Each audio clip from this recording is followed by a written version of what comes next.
Fermé pendant 49 jours, le plus grand marché de commerce de textiles de Chine est enfin de retour aux affaires.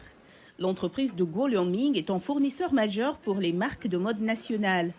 Bien que ces usines n'aient pas été suspendues, les embouteillages logistiques dans la ville ont empêché ces produits d'atteindre les clients à temps. Les fermetures ont rendu difficile la communication avec les clients et le transport des marchandises.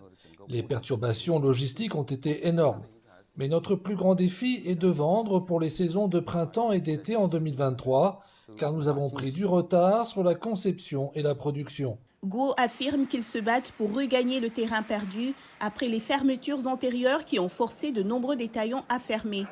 Et alors que la période précédant le nouvel an lunaire est habituellement une période d'activité intense pour l'industrie, de nombreux travailleurs sont déjà rentrés chez eux.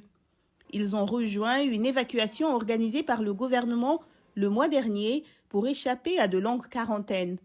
Aujourd'hui, alors que la Chine assouplit les règles de la Covid, les entreprises se démènent pour éviter une pénurie de main-d'œuvre.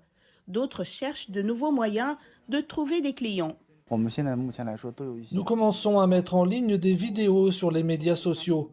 Certains clients nous ont contactés parce qu'ils sont intrigués par le contenu.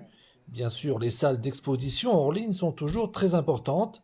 Les clients veulent voir les couleurs et comparer les prix et la qualité entre les magasins. On est loin de la grande époque où 80 000 personnes parcouraient ces étages en une seule journée, mais le marché est toujours considéré comme baromètre de l'industrie textile chinoise qui contribue à un tiers des exportations mondiales.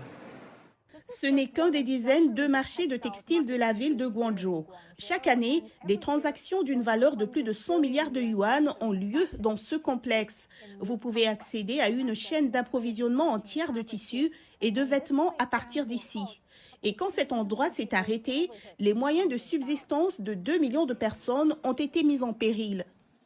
Malgré un ralentissement de la demande mondiale et les inquiétudes liées à la concurrence de l'Asie du Sud-Est, les entreprises d'ici sont optimistes. Nous avons effectivement augmenté notre production de 50% depuis 2020, car nous étions confiants dans l'économie chinoise. Oui, l'industrie textile a subi un énorme revers, mais cela nous a incités à nous mettre à niveau. Nous investissons davantage dans l'automatisation et le marketing de marque, parce qu'en fin de compte, nous voulons remonter la chaîne d'approvisionnement loin de la concurrence à forte intensité de main-d'œuvre. La vitesse à laquelle Guangzhou peut transformer la fibre en mode a été un argument de vente majeur pour ses fournisseurs. Alors que l'attente d'une nouvelle réouverture augmente, les entreprises se disent prêtes à exploiter le boom de la vente au détail post-pandémie et à regagner des commandes internationales.